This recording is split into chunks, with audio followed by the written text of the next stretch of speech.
ଗ୍ରାମବାସୀ ଏମାନେ ଅବଜେକ୍ସନ୍ କରିଛନ୍ତି ମୋ ପାଖରେ ଯେ କାନଫୁଲିଆରେ ଯେଉଁ ନିରଞ୍ଜନ ବାରିକ ତାଙ୍କ ଘର ପ୍ରକୃତରେ ନଗଡ଼, ସେ ନଗଡ଼ ବାସିନ୍ଦା, ତାଙ୍କ ନାଁରେ ତାଙ୍କ ଜମିବାଡ଼ି ପଟ୍ଟା କହୁଛି ସବୁ ଅଛି, ଭୂ ଅର୍ଜିତ ସମ୍ପତ୍ତି। ତା ସତ୍ତ୍ୱେ ସେ କାନଫୁଲିଆରେ 60 ବର୍ଷ ହେଲା ଘର କରି ରହିଲେଣି, ସ୍ଥାୟୀ ବାସିନ୍ଦା ସେଠି ହେଇଛନ୍ତି।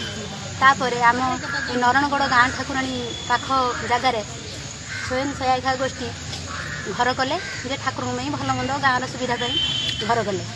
ତାପରେ ସେ ଆସି ଅବଜେକ୍ସନ୍ କରୁଛନ୍ତି ଯେ ଆମ ଜାଗା ତମେ ଉଠ। ଏଥିପାଇଁ ତହସିଲଦାର ଭୂମିହୀନ, ତାଙ୍କର ସେ ଭୂମିହୀନ ଲୋକ ବୋଲି ତହସିଲଦାର ରିପୋର୍ଟ ଦେଇ ତାକୁ ପଟ୍ଟା କରିଦେଇଛନ୍ତି।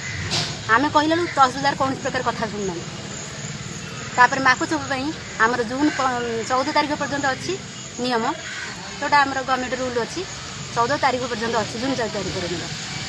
ତହସିଲଦାର କ'ଣ କରୁଛନ୍ତି, ସେ ନିୟମଟାକୁ ଉଲ୍ଲଂଘନ କରି 25 ତାରିଖ ପର୍ଯ୍ୟନ୍ତ ଦେଇଛନ୍ତି ଫାଇନାଲ୍ ଡେଟ୍ ଯେ ମାପଚୁପ କରିବେ। ଆମେ କହିବା ସତ୍ତ୍ୱେ ଆମ କଥା ଶୁଣୁନାହାନ୍ତି ସେମାନେ, ତହସିଲଦାର ଶୁଣୁନାହାନ୍ତି। ମୁଁ କହିଲି ସାର୍ ମୁଁ ସଭ୍ୟା ଜଣେ, ମୋତେ କହୁଛନ୍ତି ଗୋଟେ ରେସ୍ପେକ୍ଟ ନାହିଁ ତାଙ୍କର, ମୋତେ କହୁଛନ୍ତି ତୁମେ ସଭ୍ୟ ହେଲେ କ'ଣ ହେଲ, ଟୋଟାଲ୍ ଠିଆ ହେଲେ ନା ଟୋଟାଲ୍, ଏମିତି ସେମାନେ ବିହେଭ୍ କରୁଛନ୍ତି। ସେଥିପାଇଁ ଆମେ ଗଣଧାରଣାରେ ବସିଛୁ। ଆମ ଦାବି ପୂରଣ ହେଲେ ଆମେ ଏଠୁ ଉଠିବୁ।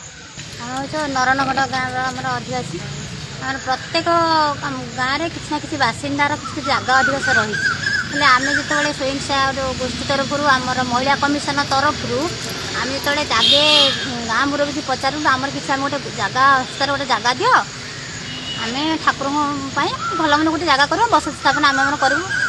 କିନ୍ତୁ ସେ କହିଲେ ତୁମର ଏଠି ପଡ଼ିଛି ଅନାବଧି ଜାଗା, ଠାକୁରାଣୀଙ୍କ ଜାଗା, ତୁମେ ସେଠି ଘର କରି ନିଅ। କିନ୍ତୁ 20 ବର୍ଷ ନୁହଁ ତ 50 ବର୍ଷ ପୂର୍ବରୁ ସେମାନେ ମାନେ କାନଫୁଲିଆ ଗାଁରେ ସେମାନେ ଅଂଶୀଦାର ଥିଲେ। ଏବେ ବି ଗ୍ରାମବାସୀ ଭାବରେ ବାସିନ୍ଦା ହୋଇ ରହିଛନ୍ତି। କିନ୍ତୁ ଯଦି ତାଙ୍କର ହସ୍ତଗତ ଭାବରେ ଏଠି ଥିଲା, ସେମାନେ ଅବରୋଧରେ ଥାନ୍ତେ, କେଉଁଠି ଅବରୋଧ ଆମେ ଯଦି ଏଠି ଅବରୋଧରେ ଅଛନ୍ତି ତାହେଲେ ଆମେ ଆଉ ସେଠି ହସ୍ତକ୍ଷେପ କରିପାରିନଥାନ୍ତୁ।